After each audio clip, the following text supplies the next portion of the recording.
Hello, everybody. Oops. Welcome to another very exciting episode of the Friends Talking Fantasy Podcast. My name is Charles, and with me today, as always, is my lifelong friend and co-host, Dylan. I'm ready to talk some fantasy with my friend, Charles. I'm ready to talk some fantasy with my friend as well, Dylan. We've got an interesting episode today. One that we, touched upon a few days ago with our Is Quoth the Mary Sue episode. Today we're taking on this question that's in the title. Should we stop saying the phrase Mary Sue? This is something we've been thinking about for several months now since we started recording this show back in the summer, and we were jumping in and reading all kinds of commentary, reviews, criticisms for all the buddy reads that we've kind of picked up along the way, and the books that we've pitched and the books that we're recommending. And more often than not, the phrase Mary Sue comes up, especially around the main characters, and we started to see it more and more, and we talked about how it related to Quoth specifically from Kingkiller Chronicles earlier in the week. But today, we were had this idea for a while of let's talk more about this idea of the phrase Mary Sue and how productive and warranted it is in the world of fantasy criticism and reviews and discussion. And we've done a lot of research. We've talked a lot about it off the air, trying to come up with what's really going on with the trend that is labeling things as a Mary Sue. And that brought us to this conversation today that we've prepared for, we've researched, we've constructed, and we're happy to have that dialogue today to discuss the question of should we stop saying this phrase Mary Sue, and that's where we are today. Exactly, Charles. Charles and I definitely feel that it's good and worthwhile to talk about characters and protagonists and how good they are as characters, what kind of things make them worth reading about, what kind of things don't. And it's fair for criticism to be a part of that. We're just wondering, is the term Mary Sue, which we feel like has been thrown around so much as we've more and more read up on popular opinions about the books that we care about, is the term Mary Sue contributing to that conversation in a way that's actually helpful or productive at this point, or is it taking away from those conversations? Absolutely. How constructive of a criticism is it, or a point is it? Those are the kind of things we're looking to get into. And I think a good place to start is, I know we kind of defined the phrase Mary Sue in the last episode, but I want to kind of redefine it here, because this is one of the most conflicting things about this idea of Mary Sue is, what is a Mary Sue? How do you define a Mary Sue? And there's lots of pieces to that puzzle. I know Dylan and I each kind of researched some definitions. Do you want to kick us off with one of the definitions that you found, Dylan? Well, I went to TV Tropes. I mentioned this on our Is Quoth the Mary Sue episode as well, to try to figure out what's going on there. I recommend, if you have time to get sucked down the hole of wonderfulness. It is a great website. It's a great website, but it is, my time disappears when I'm on it. And anyway, there was a lot of talk about how hard it is to define Mary Sue on the TV Tropes page, at least at the time I was reading it. They present 13 different ways that Mary Sue is interpreted, and they also say at one point, since there's no consensus on a precise definition, the best way to describe the phenomenon is by example of the kind of character pretty much everyone could agree to be a Mary Sue. These traits usually reference a character's perceived importance in the story, their physical design, and an irrelevantly overskilled or over-idealized nature. So they went on to have a bunch of these interpretations of it, Charles, but I actually was finding a lot more on the fact that the definition of Mary Sue is nebulous than I was finding on how to actually define it. I know you found a little bit more concrete stuff when you were looking, I think it was mostly on Wikipedia. Was That's it, Charles? Right, always good old Wikipedia, and my definition kind of overlaps with yours. Wikipedia says, a Mary Sue is a generic name for any fictional character, usually female, who is so competent or perfect that this appears unrealistic for the world setting even in the context of the fictional setting. They may excel at tasks that should not be possible for them, or they may upstage the protagonist of a fictional setting, such as by saving them.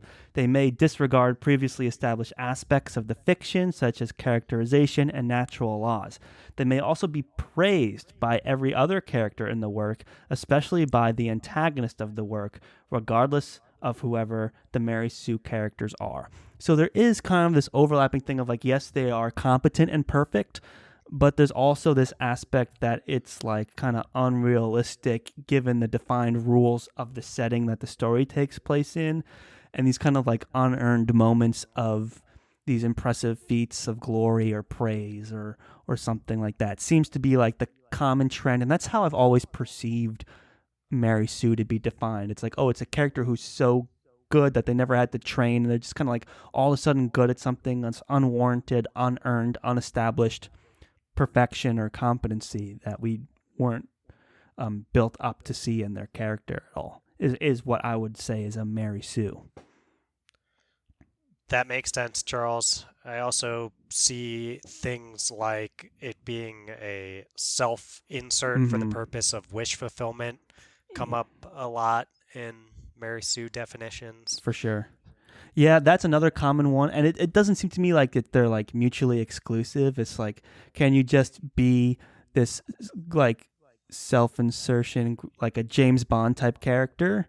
But I mean, James Bond was trained by MI6, right? And he grew up in a life of being a secret agent, so it's kind of earned. But then it's like so gratuitous in terms of wish fulfillment that is it a Mary Sue? Like, so those kinds of nuances, and that I think is part of this conversation. Is like, what are we saying when we label a character Mary Sue, and how each individual defines the phrase is what makes it difficult to like have a conversation about online when you throw around the phrase Mary Sue. Something that I thought was interesting was the origin of Mary Sue. I don't know if you knew this, but Wikipedia says the term Mary Sue comes from the name of a character created by someone named Paula Smith, an author, who back in 1973 wrote a Star Trek parody with a character that she named Mary Sue.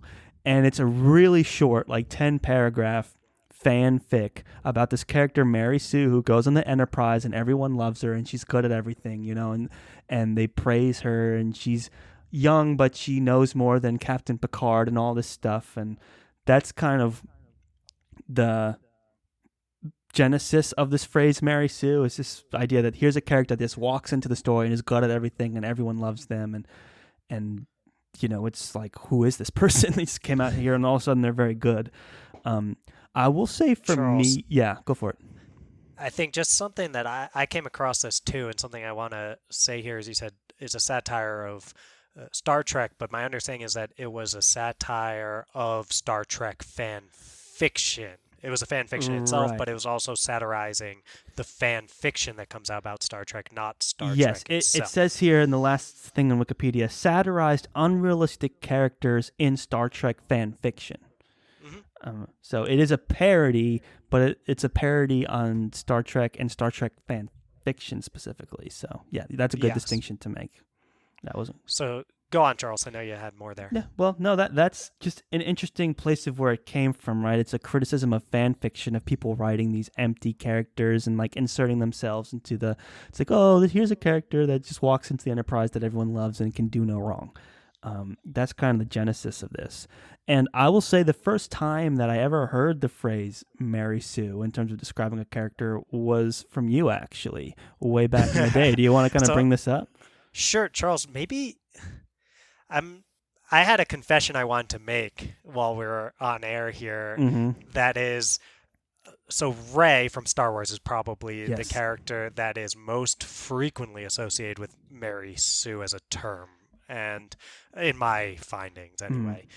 And I may be, Charles, one of the first people to ever call Rey a Mary Sue, because I believe you, me, and Derek went to see the midnight premiere to get there. Were you there, Charles? I was trying to remember that. I don't think so. I don't think so. I think you guys went and okay. I went. So separately. I went with Derek then. That's why I thought maybe you heard it from here. But I went with Derek, and we'll have to get him on the show to see if he remembers this at some point.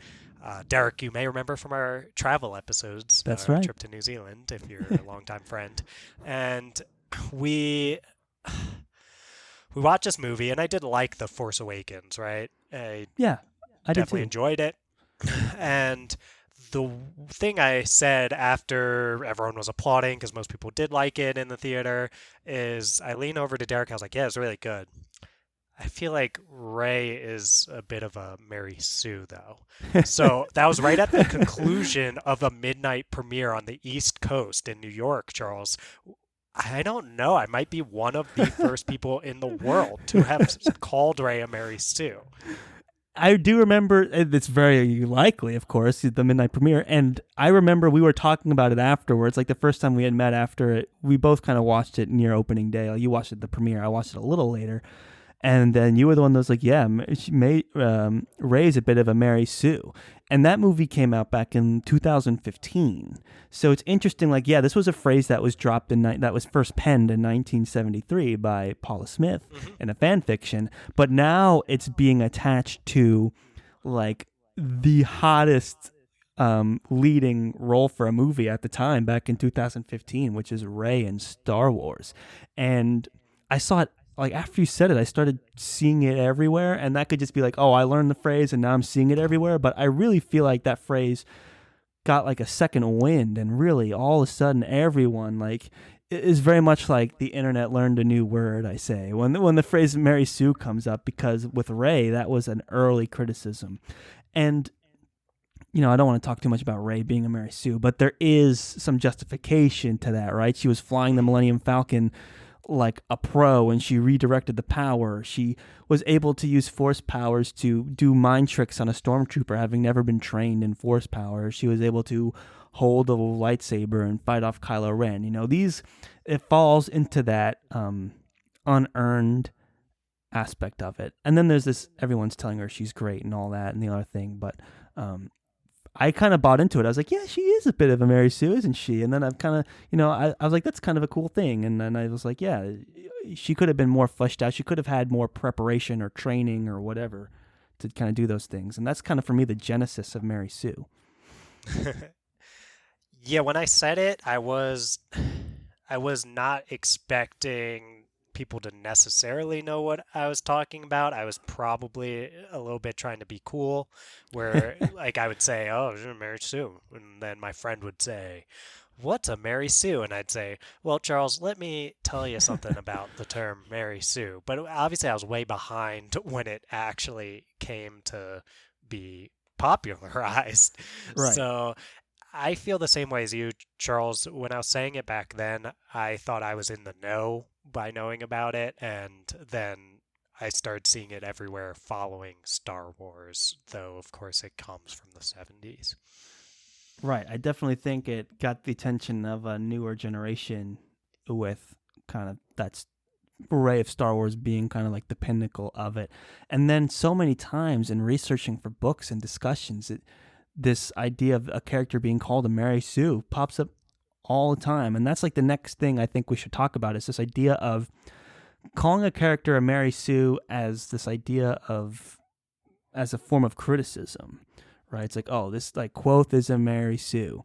The main character from Red Rising, Mary Sue. It's like Rey from Star Wars, Mary Sue. It's like tossed around so quickly, and it kind of, I don't know. It's, to me, it seems like it's a put down. It's implying that the character doesn't have really that much of a character, no matter how talented they are, or like no matter what other aspects of their personality were fleshed out, whether it's their intelligence or anything that makes them an individual. It's like, oh, they're extremely talented in something, Mary Sue, like, bad character, bad writing, 1 star, Totally agree, Charles.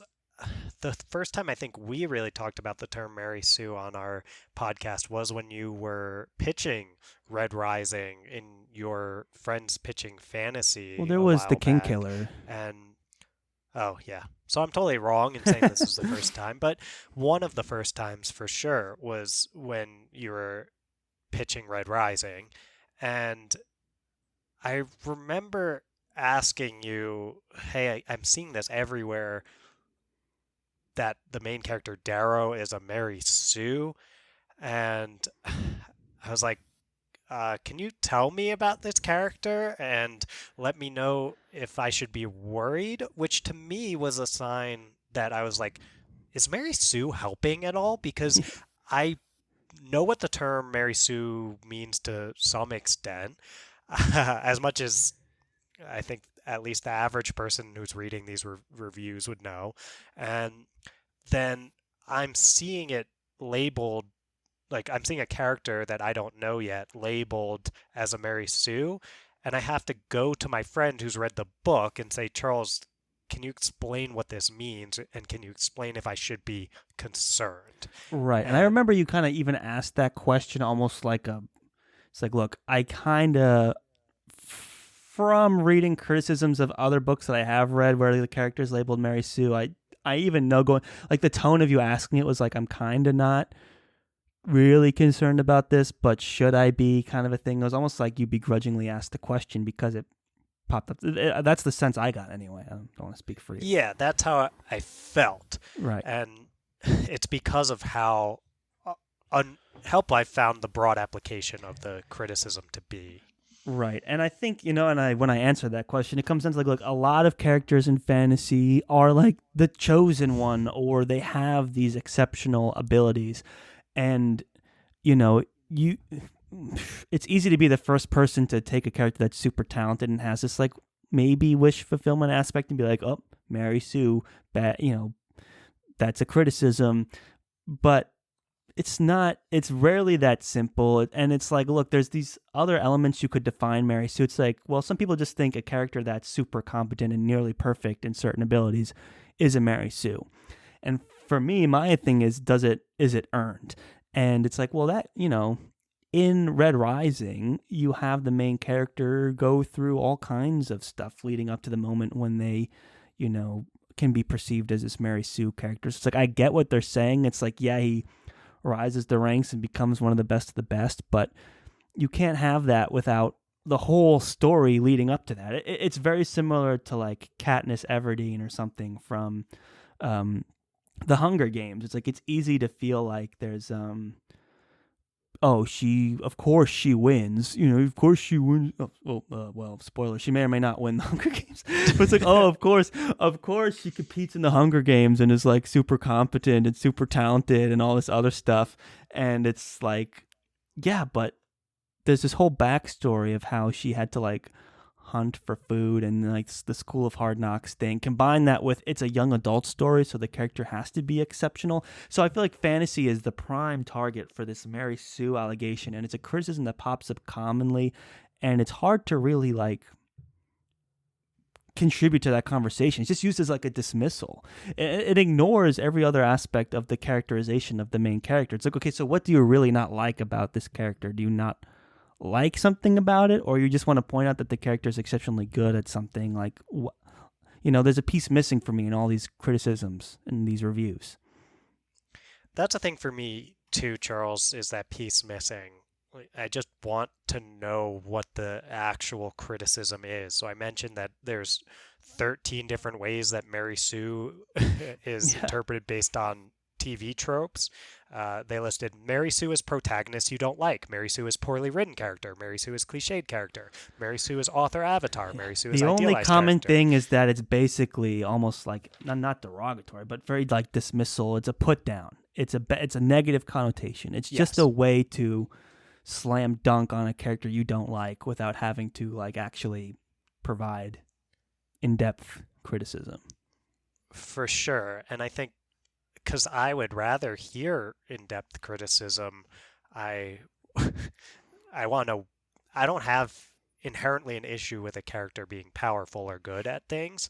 I care more about how, as you say, Charles, it's earned and how much it fits into the setting and the story and what is being told to me. Sure. So you could I say don't like James know. Bond is a Mary Sue, Sure. but then it's like, that's not productive. Like, some people like James Bond, some people don't. And is he a Mary Sue even is up for debate. But you could say, look, I don't like how it's this wish fulfillment for misogyny or something like that. Now, that's an interesting critique. To just label him a Mary Sue and be dismissal and say James Bond sucks is like, well, like, is this the productive conversation that we want to have? Like, is the phrase Mary Sue really enough to explain, like, to have a conversation? Because it's really not. Like you said, there's like 14 different definitions of what it could mean. Like, one definition says James Bond is a Mary Sue. Well, I would say he's not, but there is the common thread of what we're both getting at is this wish fulfillment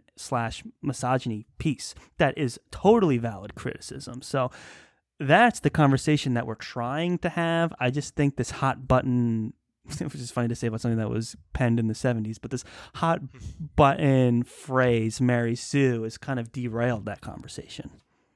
That makes a lot of sense, Charles, and that's been my experience too. And you bring up misogyny there in reference to James Bond, and I think that another common theme we saw pop up in looking up definitions here is oftentimes in parentheses, it'll say something like usually female character, right? Yeah. And I think that's another really unproductive thing that I've found about Mary Sue is that it's disproportionately slung at female characters. I mean, we of course see times where someone like Quoth gets labeled Mary Sue, but we also see times in which like Ray was, obviously I was part of the problem here, Ray was getting that criticism way quicker. Yeah, lambasted, I guess you could say.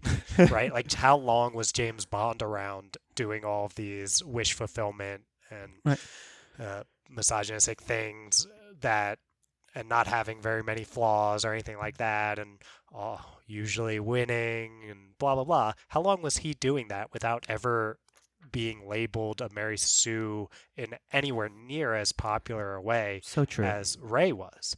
Yeah. So it's, and I have a great quote on that, actually. So I have a quote from a Tasha Robinson, who's a writer for The Verge, and she's like defending the idea of Ray being a Mary Sue. And she says, for women who felt underrepresented through decades where most of the ladies on screen were victims, tokens, rewards, or shrews, it's natural to feel a sugar rush of fulfillment over strong characters like Katniss Everdeen and Emperor Furiosa. And I think that's kind of true. It's like being a wish fulfillment character is not a bad thing. It's just a type of story and a type of character. And Ray is like, Star Wars is a popcorn Hollywood blockbuster, and Rey is just an opportunity for better female representation in Star Wars, where there was only really Princess Leia, and that wasn't, this idea of a token that was mentioned in The Verge. So it's like, it's just something for like young girls and all fans of fiction to watch and be like, wow, look at Rey being badass and like flying the Millennium Falcon and using lightsabers. It's cool, and it's supposed to be that kind of wish fulfillment fun. And then I think this phrase Mary Sue was just the ability for people who just had issues with that to label it that. And I do think it invites more criticism for female characters, and it's just not the conversation that I would necessarily want to have. I'd like to have this piece of like, yeah, could it have been better representation if she was more fleshed out and like less wish fulfillment? That's an interesting conversation to have. But to just dismiss her character completely and calling her Mary Sue is not a productive conversation to have. And that's kind of the genesis of our whole, should we stop saying the phrase aspect of it? Because it's like, is there any value to be had in this phrase Mary Sue that has 14 different definitions, often used as a put down, often connoted towards female characters? It's like, is there room for this in modern discourse? That's what we're getting at here. Yeah, and I think it restricts conversation when you might be arguing with someone on the internet, which is rarely productive in the first place. But let's say you're in that place and you're arguing over whether Ray is a Mary Sue or not. Well, having this term that can mean so many different things to so many different people, I think it's keeping people from actually being able to engage with each other in a way where they're exchanging what they actually mean.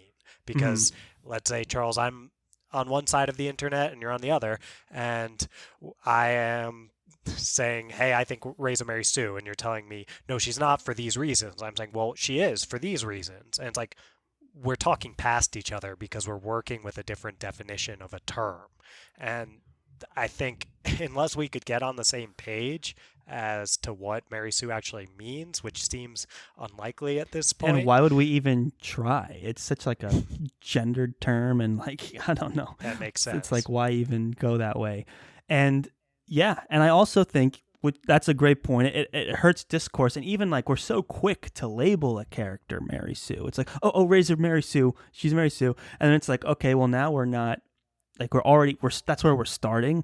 Same thing with like, oh, Quoth's Mary Sue. Oh, this character's Mary Sue. It's like, okay, we're starting from here, as opposed to being like, hey, here's some things like that whole thing with the Fae, that was kind of weird, right? It's just like, that's the conversation that we might want to have before, is he even a Mary Sue in the first place? So it's just another obstacle to avoid talking about the actual specific character and the different aspects of a specific character. Like there's many different aspects to Ray as a character, as Quoth as well, and you can't get into those details when you do this too generalized blanket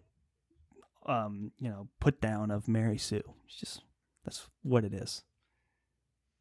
I'm on the same page as you with that one, Charles. So should we stop saying the phrase Mary Sue?